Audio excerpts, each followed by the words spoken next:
안녕하세요, 모태세입니다. 오늘은 주식시장에서 많이 알려져 있고 많이 언급되는 투자 명언이지만 이 명언들의 진짜 뜻과 활용법을 잘 모르고 계시길래 그 부분을 하나씩 알려드리려고 합니다. 첫 번째, 계란은 한 바구니에 담지 않는다. 정말 많이 알려져 있고 많이 쓰시죠? 이 말이 리스크 회피를 위한 분산 투자를 의미한다는 건 다들 아실 겁니다. 그런데 이걸 처음 듣는 분들은 한 종목이 아니라 여러 종목을 사는 것이 분산 투자라고 해석하시는데 그거 아니에요. 네, 아니에요. 분산 투자 원래 그렇게 하는 거 아니에요. 그렇게 하는 거 아니에요. 분산 투자의 첫 번째 단계는 업종별 분산 투자입니다. 업종별 분산 투자라는 건 각 업종별로 활황기와 침체기의 주기가 다르기 때문에 한 업종이 아닌 각 업종별로 유력한 업종에 투자해야 한다는 걸 의미합니다. 예를 들어 2000년대에는 조선, 철강들의 업종이 굉장히 활황이었고 이 당시만 해도 철강 업주의 대장주인 포스코가 삼성전자를 넘어서 시가총액 1위를 바라보던 시기이기도 했는데 그 이후 서브프라임 모기지 지론으로 인한 미국발 금융위기가 있었고 다시 그 이후인 2010년대에는 차, 화, 정으로 대표되는 자동차, 화학, 정유주가 주식시장의 상승을 이끌었습니다. 기본적으로 업종별 분산 투자를 해야겠지만 이왕이면 업종별 사이클을 파악해서 차화정에 투자를 했었다면 좋은 수익을 봤었겠죠. 아까 제가 분산 투자의 첫 번째 단계는 업종별 분산 투자라고 했던 거 기억나시나요? 첫 번째라고 제가 얘기했죠. 그럼 두 번째 단계 분산 투자가 있느냐? 네, 있죠.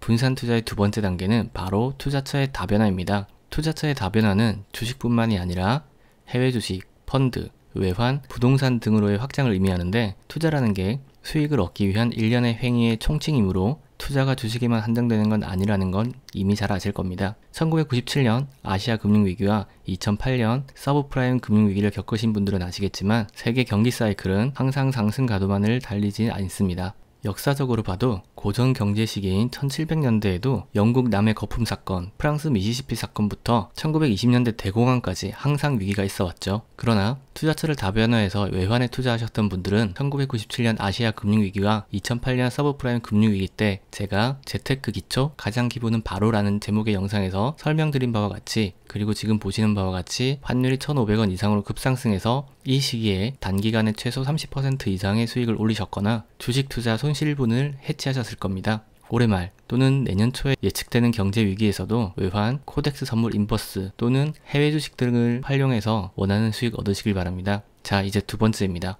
두 번째지만 두 번째라고 이야기하면 서러울 만큼 유명한 이야기가 있죠. 무릎에서 사서 어깨에서 판다. 아마 장이 안 좋을 때는 죽어라 들으셨을 이야기일 겁니다. 그런데 무릎이 있다면 발도 있어야 되고 어깨가 있다면 머리도 있어야 되는데 그 부분에 대한 정의는 아무도 언급을 안 해드렸을 겁니다. 그걸 알려드릴게요. 자, 지금 보시는 화면은 대한민국 사람이라면 누구나 다 아는 회사인 삼성전자의 일봉 차트 181분입니다. 이 차트를 보시면 삼성전자의 주가는 1월 4일 36,850원으로 발을 만들고 반등합니다. 그렇다면 무릎은 이 정도쯤인 1월 10일 종가인 39,800원 정도, 머리는 2월 26일 종가인 46,750원, 어깨는 3월 4일 종가인 44,850원 정도가 됩니다. 무릎에서 사서 어깨에서 팔았다면 39,800원에 사서 44,850원에 팔았으니 12.6% 정도 수익을 본 게 됩니다. 자, 제가 무슨 말을 할지 눈치채셨나요? 무릎에서 사서 어깨에서 판다, 무릎에서 사서 바닥을 찍고 반등하는 것을 확인하고 매수하고 어깨에서 팔아라, 꼭지를 찍고 하락하는 것이 확인되면 매도해라입니다. 하락이 한참 진행 중일 때 이쯤이면 싸다라고 하면서 바닥 확인도 하지 않고 매수하는 분께 떨어지는 칼날은 받는 게 아니다 라고 하는 말도 이 말과 일맥상통하는 말인 거죠. 매수는 바닥을 찍고 반등할 때 하는 거니까요.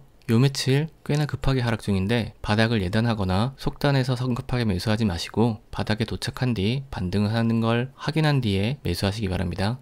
아직은 바닥이 안 보이거든요. 단지 무릎의 위치를 바닥 대비 3% 반등 지점으로 할지 5% 반등 지점으로 할지 또는 굉장히 보수적으로 접근해서 하락 대비 50% 구간 상향 돌파로 할지는 여러분 스스로가 스스로의 타입에 맞는 지점을 찾는 노력을 꼭 하셔야 합니다. 꼭지 대비 어깨 지점도 마찬가지고요. 자, 드디어 마지막은 예측보다 대응이다 입니다. 이 말의 의미는 예측보다 대응이 중요하니까 예측은 안 해도 된다라는 의미로 흔히들 사용하고 싶어 하는데 사실 이 말의 의미는 이미 충분한 스터디를 통해 예측은 당연하니까 이제는 대응이 중요하다입니다. 일반적으로 투자 예측을 할 때 상승 또는 하락만 예측하는 게 아니라 케이스 스터디를 통해 컨디셔널하게 예측을 하죠. 예를 들자면 1번 외국인 매수와 거래량 증가와 함께 상승, 2번 외국인 매수와 거래량 감소와 함께 상승, 3번 외국인 매도와 거래량 증가와 함께 하락, 4번 외국인 매도와 거래량 감소와 함께 하락 등으로 상승 또는 하락 시에 경우의 수를 만들고 대응 방향을 정한 뒤 실제 일어나는 상황에 맞춰 대응을 하곤 합니다. 그런데 실제로 상황이 일어났을 때 예측해두었던 매뉴얼대로 움직이는 게 쉽지가 않죠. 특히 예측 못했던 사건 사고로 인해 손절해야 할 때는 더더욱 어려워서 매도 시기를 놓쳐서 손실을 키우거나 어찌할 줄을 모르고 아예 HTS를 꺼버리기도 합니다. 이럴 때 필요한 게 대응이고, 이런 상황을 보고 예측보다 대응이라고 합니다. 예측이 안 되면 현재 상황이 매도 타이밍인지 조정기인지 매수 타이밍인지 모르는데 대응이 될 리가 없으니까요. 자, 지금까지 여러분들이 정확히 모르는 투자 명언 3가지에 대해 이야기해드렸고요. 여기서 잠시 번외편으로 하나 더 알려드리자면,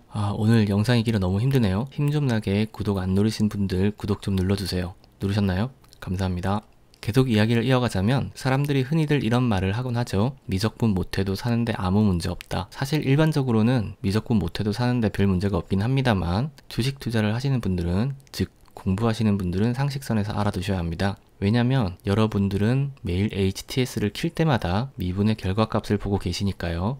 미분이 DT분의 DY로 나타내고, 이게 시간 T에 따른 Y의 변화량인 건 고등학교 이과 수업 때 다 배워서 아실 겁니다. 여기서 T를 60세컨드로 준 게 1분간의 변화량인 분봉이고, T를 1데이로 준 게 하루의 변화량인 일봉이 됩니다. 결국 우리가 항상 보는 봉 자체가 미분의 결과물이란 거죠. 실제 우리가 고등학교까지 배운 내용을 정확하게 잘 알고 있다면 생활에 정말 문제가 없지만, 정확하게 잘 아는 분은 많지 않겠죠. 말은 이렇게 하지만 사실 저는 국어, 수학, 영어를 고루 못해서 주제도 모르고 분수도 모르고 심지어 영문도 모른 채 살고 있습니다. 오늘 이야기 도움 되셨나요? 도움이 되셨다면 주변 분께 제 채널 홍보 좀 해주시고요. 그럼 노세요. 와, 동작구만. 뭐 갈 때 가더라도 내 정도는 괜찮잖아. 응?